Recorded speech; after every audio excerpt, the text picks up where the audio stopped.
10 juin 2025, publication des déclarations de patrimoine des membres du gouvernement de François Bayrou par la Haute Autorité pour la transparence de vie publique. Et c'est exactement ce qu'on va regarder aujourd'hui. Donc là, l'objectif est double. On va regarder le patrimoine de quelques ministres emblématiques de ce gouvernement pour voir s'ils arrivent à mieux structurer que le patrimoine moyen des Français. Et deuxième objectif, on va regarder si on peut décerner le carton vert de l'investisseur à un ministre. Petit spoil, c'est pas glorieux.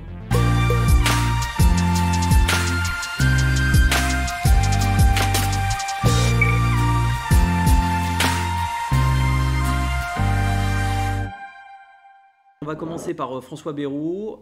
Tu vois qu'en termes de patrimoine, donc il a un beau patrimoine immobilier. Donc le 64, c'est les Pyrénées-Atlantiques, c'est là d'où il est originaire.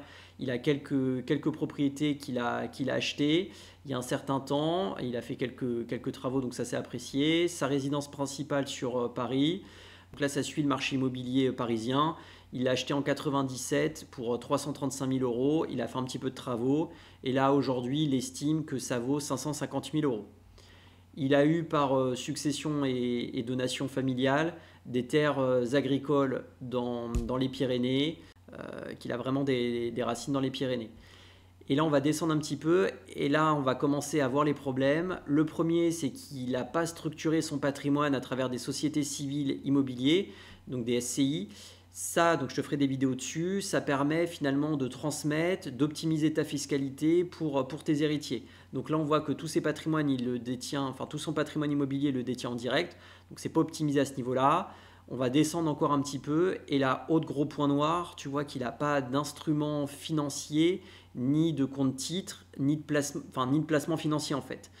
Donc là, c'est un vrai point noir parce qu'en fait, on voit qu'il n'investit pas. Alors, il a placé une partie importante de son patrimoine et de ses revenus dans son patrimoine immobilier. Mais niveau patrimoine financier, on voit que c'est très faible. Et on descend encore un petit peu. Pareil, il n'a pas de contrat d'assurance vie, donc niveau transmission, c'est pas anticipé. Et les comptes bancaires, tu vois qu'il a en fait toutes ses liquidités sur des... Alors, Codévis, c'est LDD, livret de développement durable, mais en fait, toutes ces liquidités, il les assure soit son compte courant, soit des comptes bancaires qui sont faiblement rémunérés et c'est pas du tout optimisé sur du long terme. Ensuite, donc des biens mobiliers, il déclare qu'il n'en a pas. Là, après, en termes de véhicules, ce qu'il a, c'est des véhicules assez classiques, des Peugeot, des Renault et une vieille Toyota qui vaut plus grand-chose. En termes de fonds de commerce, là, c'est intéressant, tu vois qu'il a une entreprise d'élevage de chevaux. Ça fait des résultats négatifs, donc ça veut dire qu'il va être obligé d'abonder ou de faire des versements sur cette entreprise pour compenser les résultats. Ouais, les chevaux, ça mange, ça consomme, et donc justement, il utilise une partie de son cash, de ses revenus, pour alimenter cette entreprise-là. Et sinon, après le reste, tu vois qu'il n'y a pas d'autres espèces, pas de biens immobiliers, et un petit crédit au Crédit Agricole qui se rembourse tranquillement. Mais finalement, patrimoine immobilier, c'est quelque chose d'assez classique, mais pas structuré.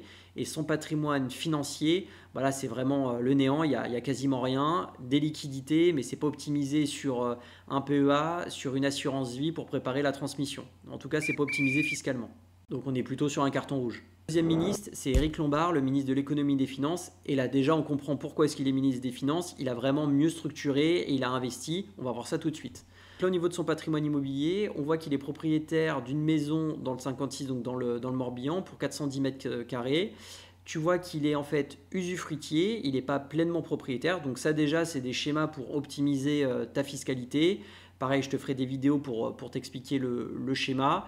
Du coup, sa quote-part, il estime que la valeur de cet usufruit sur le bien, donc le fait d'y habiter, ça équivaut à 600 000 euros. Ensuite, il a sa résidence principale vraisemblablement.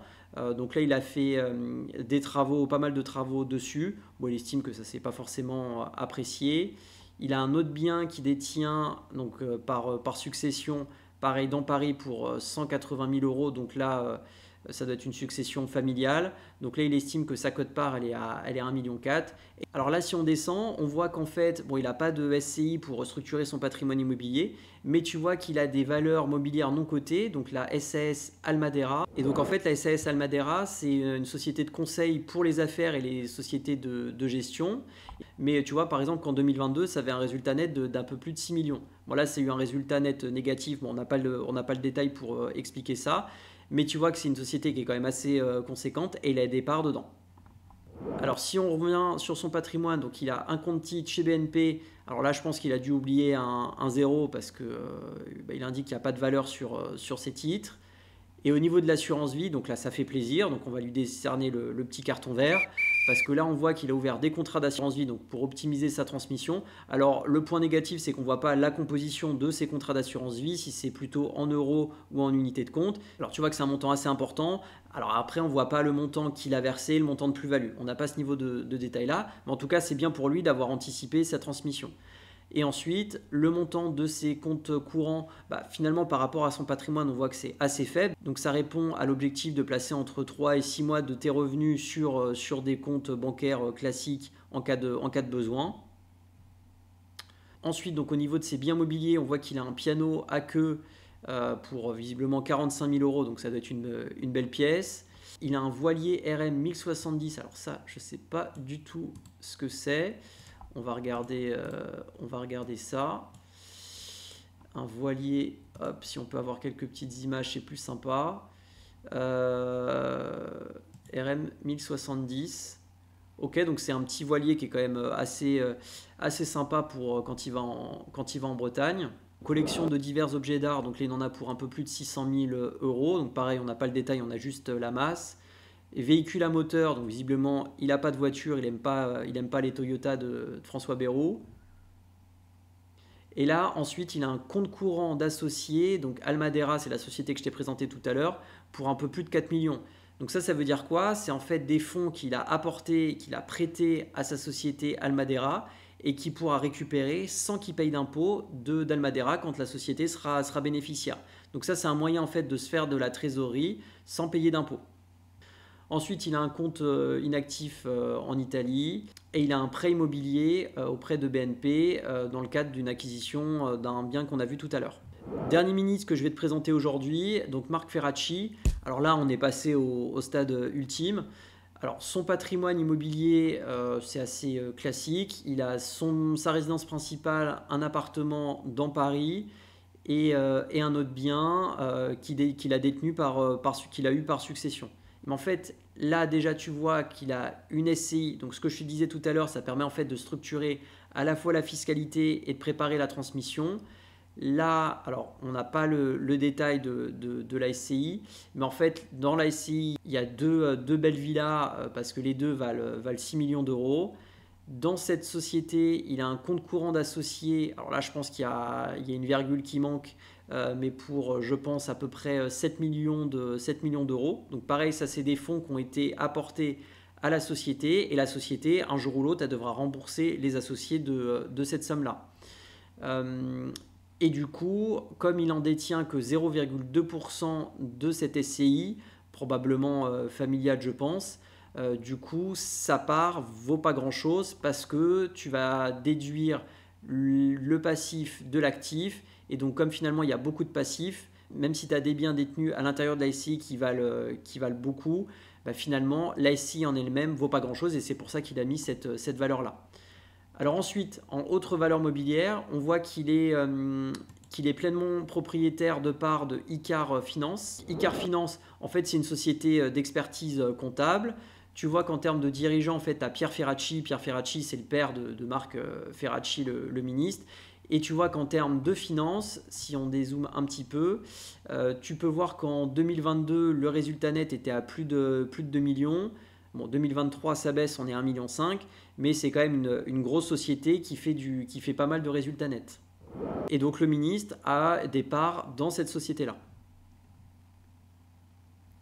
Ensuite, il a une assurance vie qui est assez marginale pour 213 euros, mais bon, ça a le mérite d'exister. Et ensuite, tu as quelques comptes courants, pas de biens immobiliers. Pareil que Éric Lombard, il n'a pas de voiture, pas de fonds de commerce, pas d'autres biens. Donc en gros, finalement, on voit que la structuration n'est pas géniale. Donc François Bayrou, il est beaucoup dans l'immobilier, mais il n'a pas d'instrument financier. Donc là, c'est un carton rouge. Éric Lombard, on va quand même lui mettre un carton vert parce que tu vois qu'il a quand même des gros contrats d'assurance vie, même si on ne voit pas la composition, en tout cas ça permet d'optimiser sa fiscalité. Et pour Marc Ferracci, on voit qu'il a un patrimoine immobilier qui est bien structuré à travers une SCI.